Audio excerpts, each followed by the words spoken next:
कुरान की जो आयतें हैं, जो वर्सेस हैं कुरान के, जो एक कपड़े पर लिखी जाती हैं, उसको आपने जलाया और उनको इस बात की अपनी जिम्मेदारी का एहसास भी नहीं है कि वो मंत्री हैं, मुख्यमंत्री हैं।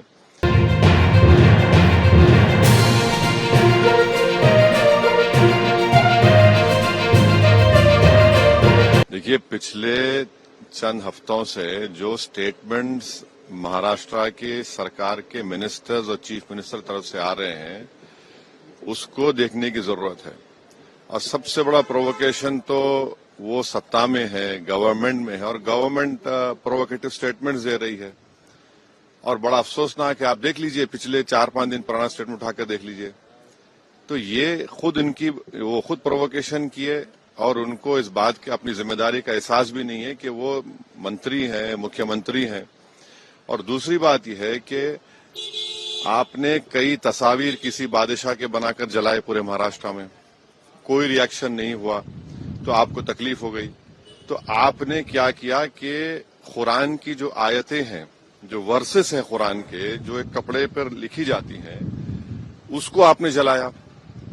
और जब ये हरकत हो रही थी तो उसी वक्त जाकर मुकामी वहां के जो मुसलमान और हिंदू लोग थे, जाकर कंप्लेन की डीसीपी को कि इसको रुकवाइए। देखिए, ये जो कपड़ा है जिसपे कुरान करीम के आयतें लिखी हैं, वर्सेस लिखी है, मत करिए। जलाया गया, एक्शन नहीं लिए। उसके बाद शाम में ये सब चीजें हुई। मैं उसका कंडेम करता हूं, वायलेंस का, मगर इसको टोटल देखिए आप कि जो स्टेटमेंट्स एमिनेट हुए हैं, जो स्टेटमेंट दिए गए हैं मिनिस्टर्स की तरफ से, अभी भी दिए जा रहे हैं, भाई आप रूल ऑफ लॉ को फॉलो करिए ना। आप तो भारत के संविधान पर आपने ओथ लिया है, तो आप कैसे प्रोवोकेटिव स्टेटमेंट्स क्यों दे रहे हैं आप? भाई मुझे कोई चीज पसंद नहीं है, आपको कोई चीज पसंद नहीं है, तो कोई भी अपनी नापसंद का इजहार कानून को हाथ में ले करेगा क्या?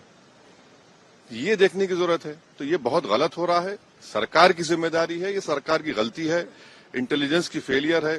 उस जगह जहां से महाराष्ट्र के मुख्यमंत्री आते हैं, और ये जो वायलेंस हुआ है हमारे केंद्रीय मंत्री के घर के करीब है पूरा, ये बड़ी गलत बात हो रही है।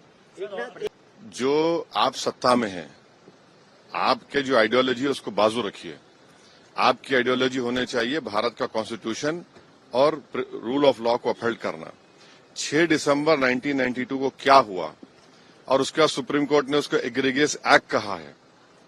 तो आप देख लीजिए, हुकूमत आपकी है, मंत्री आप हैं, रूल ऑफ लॉ आपको फॉलो करना है, और आपको कॉन्स्टिट्यूशन के लिहाज से अपनी हुकूमत चलाना है।